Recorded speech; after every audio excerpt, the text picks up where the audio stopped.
여러분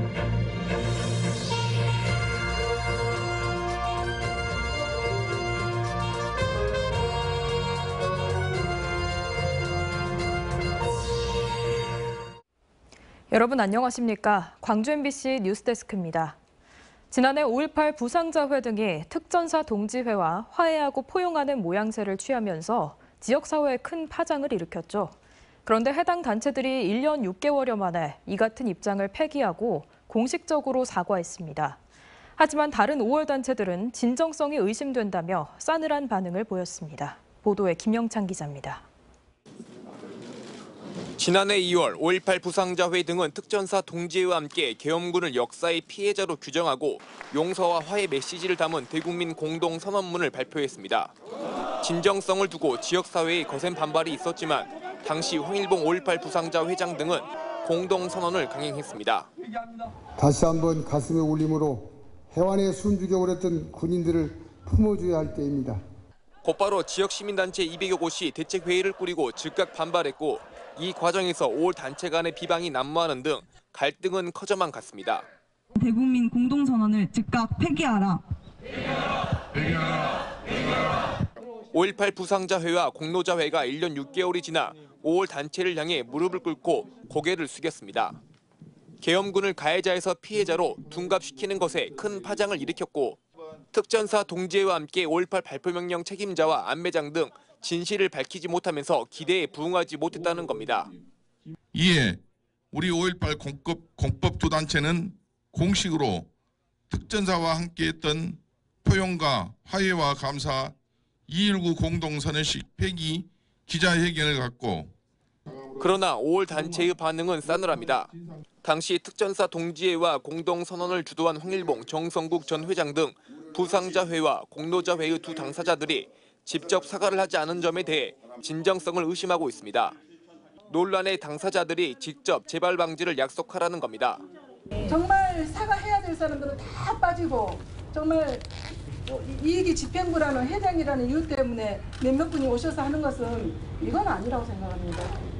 5.18 부상자회와 공로자회는 내일 국립 5.18 민주묘지를 참배한 뒤 공식 기자회견을 열고 다시 한번 사과할 예정입니다.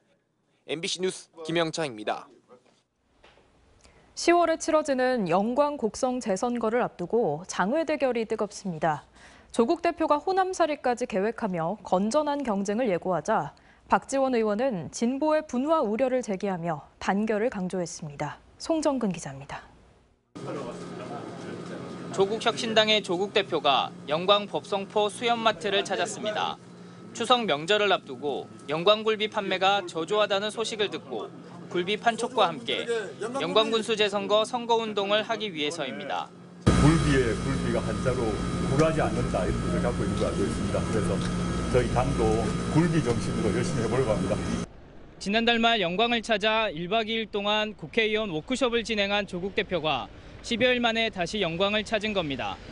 조국 대표는 재선거 이후 줄곧 유권자들에게 더 많은 선택지를 드리겠다며 민주당과의 경쟁을 선언했습니다.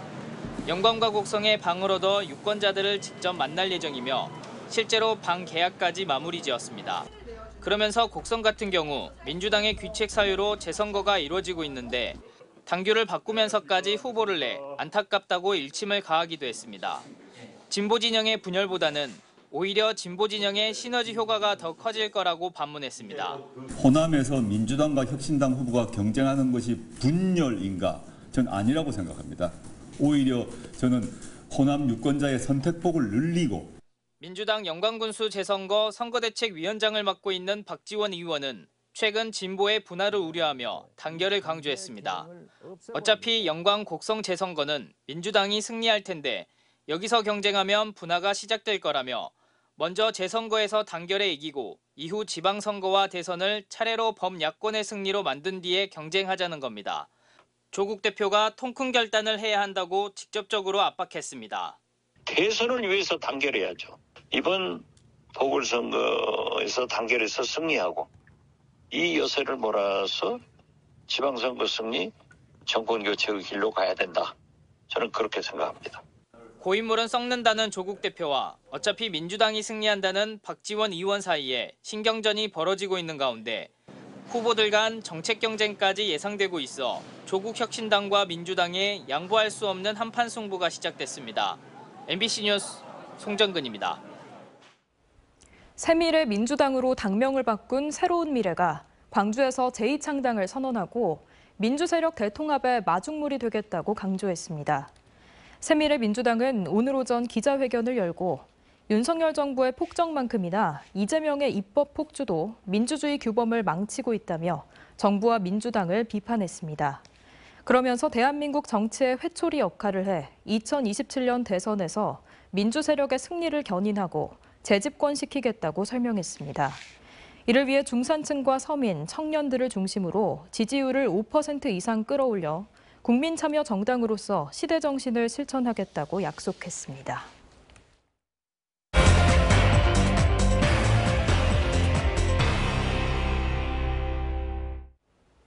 정부가 기후 위기에 대응하겠다며 전국의 댐 건설 계획을 발표했습니다. 지역마다 찬반 분위기가 엇갈리는데 주민과 지자체 동의 없이 사업지로 지정된 화순에서는 반발이 커지고 있습니다. 이런 이유로 지난주에 열릴 예정이었던 설명회가 무산됐는데요. 임지은 기자가 한 걸음 더 들어가 주민들의 이야기를 들어봤습니다. 극한 가뭄을 대비해 전국 14개 지역에 댐을 지어 물그릇을 확보하겠다는 정부의 기후 대응댐 계획. 전남에선 순천, 강진, 화순, 세 곳이 후보지로 선정됐습니다. 댐 유치를 원했던 순천, 강진과는 달리 예고도 없이 사업지로 결정된 화순 지역의 반발이 큽니다. 적정성 검토부터 지정 발표까지 일방적이었다는 겁니다. 이제 7월 30일 환경 발표할 때 구체적인 위치나 그런 거는 정확히는 할 수는 없고. 삶의 터전을 잃게 될 주민들의 반발은 거셉니다. 화순 동복천에 높이 26m, 제방 길이 292m로 저수용량 3,100만 톤 규모의 댐이 들어서게 되면 화순 사평면의 마을회관, 면사무소를 포함해 건물 80개가 모두 수몰됩니다. 사평면 마을 곳곳에는 이렇게 동복천댐을 반대한다는 현수막이 곳곳에 내걸려 있습니다. 조상 대대로 마을을 지켜온 주민들에게 사전 설명도 동의도 없었다며 반발하고 있습니다. 오늘 여기 살았으면 좋겠어. 그나저나 야 여기 늙어갖고 어디를 나가겠어요. 늙어가신 입장에서 지금 절대는 나갈 수가 없지. 댐 주변이 수자원 보호구역으로 묶여 경제활동에 각종 규제를 받아왔던 것도 불만입니다. 주민들의 재산권 행위가요 제한이 따르고요. 또 이렇게 공장 하나도 들을 수가 없고 또 이렇게 농사를 지을 때 아주 규제가 심합니다. 그래서 농약도 함부로 못 오고. 주민들은 결국 대책위를 구성해 댐 건설 반대에 본격적으로 나섰습니다. 화순을 찾아 댐의 필요성을 강조하려 했던 환경부도 반발 여론을 의식해 당초 지난 6일로 예정됐던 주민 설명회를 무기한 연기했습니다. 우려하시는 사항들이나 궁금해하시는 이런 사항들을 좀 자체적으로 먼저 수렴을 하시고 이것을 이제 간담회 자리에서 환경부에게 전달해서 이에 대한 정부의 입장을 듣는 게 먼저다. 주민 설명회는 좀 잠정 연기된 상황입니다. 앞서 충남 청양에서도 주민 반발에 막혀 지천댐 건설 설명회를 열지 못했던 환경부는 새로 생길 화순 동복천댐 인근에 제방을 설치해 수몰 지역을 최소화하는 등의 대책을 주민들에게 꾸준히 설명하겠다는 계획입니다. 하지만 화순군과 주민들은 댐 외에 대안부터 검토해야 한다며 댐 건설 자체에 선을 긋고 있어 당분간 갈등은 계속될 전망입니다. MBC 뉴스 임지은입니다. 여수 돌산에 있는 한 마을 주민들과 상인들이 수년째 고통을 호소하고 있습니다.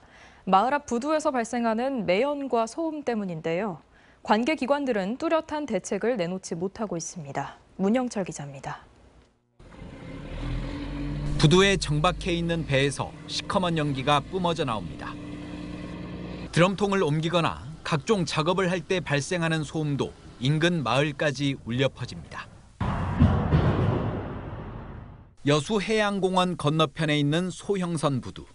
배에 기름을 공급하는 급유선을 포함해 다양한 선박들이 이용하는데 마을 주민들은 매연과 소음으로 하루하루 고통받고 있습니다. 시커먼 연기가 말도 못하게 나옵니다.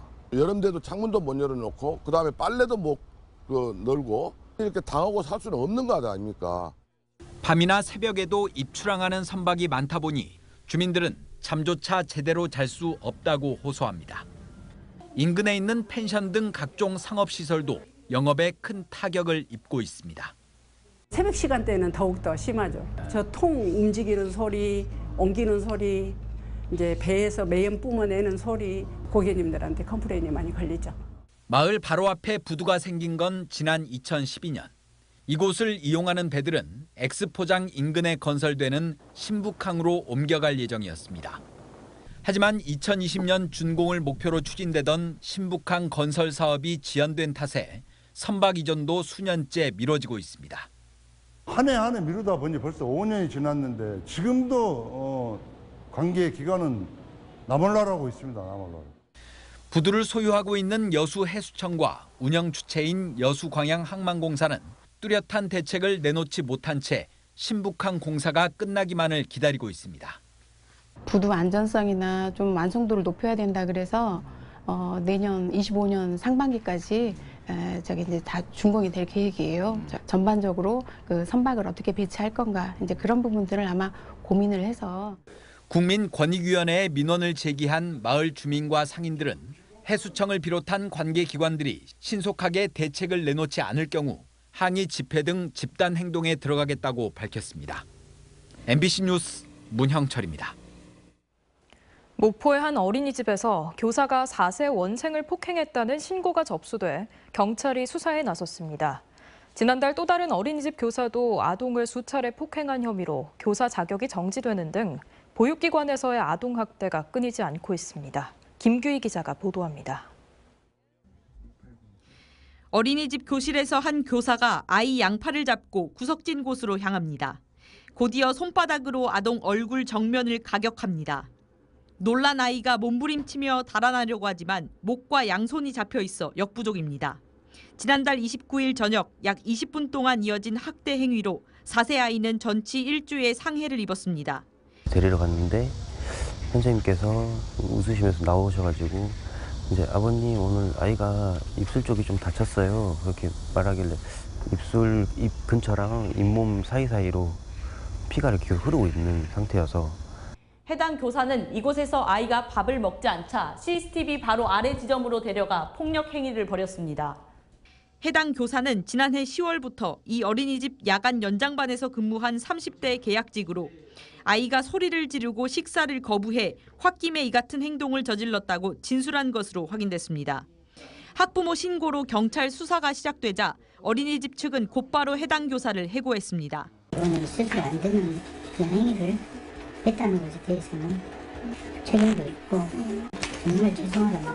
교육을 더 강화하고 이런 징조가 발견되면 바로 신고해서 재발 방지를. 앞서 목포의 또 다른 어린이집에서도 30대 교사가 3세 아동을 상습 폭행한 혐의로 검찰에 넘겨져 지난달 교사 자격정지 5년의 행정처분을 받았습니다. 지난 2021년부터 전남 어린이집에서 아동 학대 행위로 교사의 자격이 정지되거나 취소된 사례는 8건 이상. 이로 인해 어린이집 3곳은 운영도 정지된 가운데 지속되는 아동 학대 사건으로 학부모들의 불안감은 커지고 있습니다. MBC 뉴스 김규희입니다.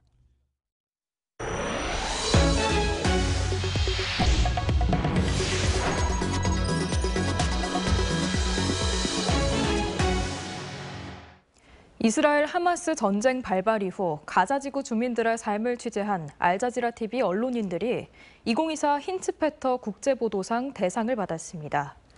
2024 힌츠페터 국제보도상 조직위원회는 오늘 5.18 기념재단에서 기자회견을 열고 가자로부터 온 목소리를 보도한 모하메드 사와프 등 알자지라 TV 영상기자 4명을 대상 수상자로 선정했다고 밝혔습니다.